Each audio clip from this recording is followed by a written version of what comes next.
Hello everyone, welcome out to the Dice Tower. My name is Chris Yee, and today I'm taking a look at an expansion for one of my favorite word games, Decrypto. This is the Laser Drive expansion.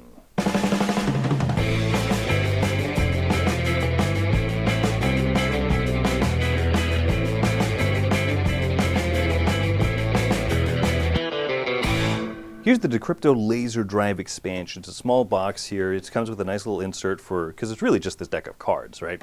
It has 2 rules cards, so you can tell obviously there's not a ton of rules for this expansion because why would there be? It's a very simple word game.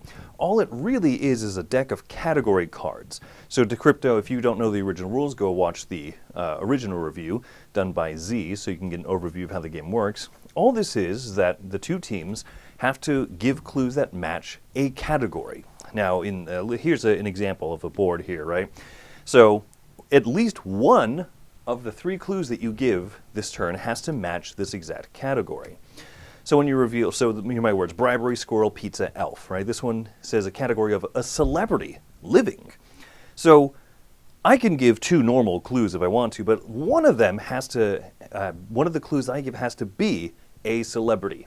It has to abide this category entirely. So as I'm giving my clues, I might do clue number 1 for the word here, elf. I might say Will Ferrell, because he started that one movie, right? So then 3, then 1. I can give normal clues now. I could say, cheese, and then the last one could be, harmful, or something like that, right? Then my team guesses like normal. And you do the normal round sequence back and forth. Now, the reason that it comes with these laser tokens is because if you have a category, say for the next round, where you could give clues where all 3 of the clues fit the category, whether or not your team guesses it correctly or not, you get a laser token, so unit of measure. So in this case, 431, right? I could say pounds, then inches, then dollars, because those are all 3 units of measure. Pounds for elf, inches for pizza, or centimeters, I reckon. I don't know. I don't know how pizza is measured in other countries, but in the United States, inches would be a great clue for pizza. And then dollars would be a great clue for bribery. And so, because of that, I would get one of these laser tokens. Over the course of the game, if you get a second laser token by giving, once again, clues that match, all 3 of them that match the category, if you think at some point that you know one of the opponent team's exact words, you can trade in 2 tokens and say, hey, I think that your word number 3 is Galapagos Islands. Oh, are we correct or not? If you are exactly correct, you get an additional, or you get one of these intercept tokens.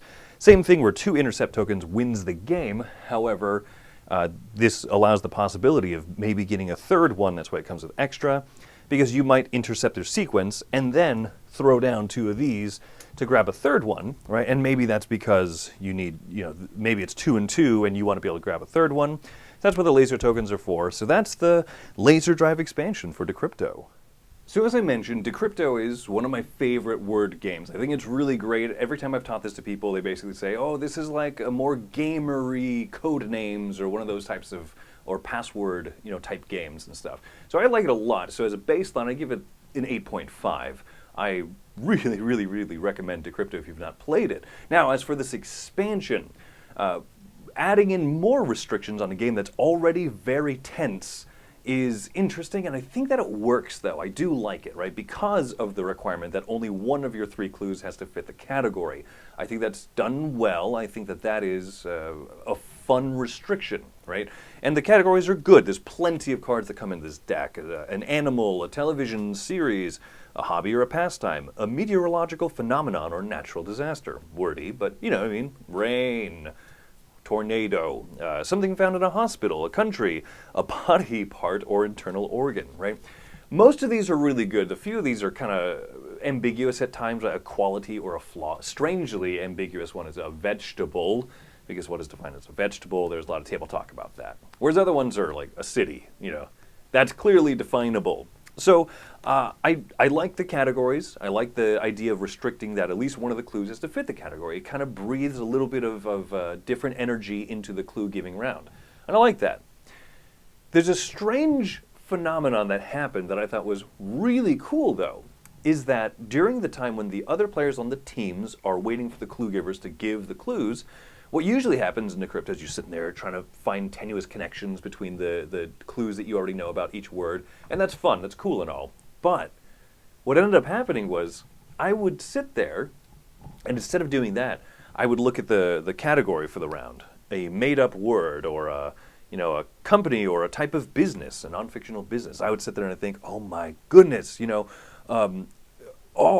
should definitely put, what clue would be great for word number 3 would be, and I would think of a business.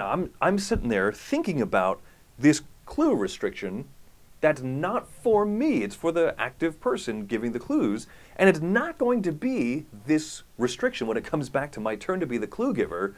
But I'm having a lot of fun thinking of these words. Ooh, it'd be so cool if that person thought of Google, for this connection here, or if they thought of, whatever company. Ooh, Disney Corporation would be really great for clue number 2. And so I find that to be kind of a magical little side effect where it made the game a little bit more fun during a passive time of the game. And so, for that reason, I really like it. Now, the thing that I actually dislike the most about this is this idea of collecting these laser tokens. Right? Doing all 3 clues is pretty hard. I like the idea that there's a reward for it, but I don't really care for the reward, right? You can have a max of 3 of these laser tokens, you spend 2 of them, and you can take a guess at the other team's word, one of the words, and if you do, you get that white token. I think that's okay. It's a long shot, kind of in a lot of ways. I feel like there's a lot of risk for probably not even a reward. So I don't know, that part doesn't really do it for me. Now here's the thing with Decryptos, I'm often teaching it. I'm often the one who is instigating people learning this game, and so I don't want to teach these extra rules, right? It's already kind of confusing on its own. I don't want to have to explain how you get these laser tokens, and 2 of them, max of 3, guess a word, etc., right? But I think that when I teach this game in the future, I will actually use just this part here, just the one of your 3 words has to be a recipe or a cooked dish. Next round, one of your 3 words has to be an onomatopoeia. I think that this is really fun, and so I'm gonna fold this into my play, I think, in the future. But I will probably ignore this part, the tokens, at least for the first teaching game, because I don't want to convolute a game that's already a hard first play, and then maybe if they want to play again, then I'll introduce this part of it. So that's my thoughts on Decrypto the Laser Drive. I'm going to give this expansion an 8 out of 10, because I like it a lot. It's not essential, but I also think that if you like this game a lot, you'll have fun with this. So that's my thoughts. I'm Chris Yee from the Dice Tower. I hope that you have yourself a great day.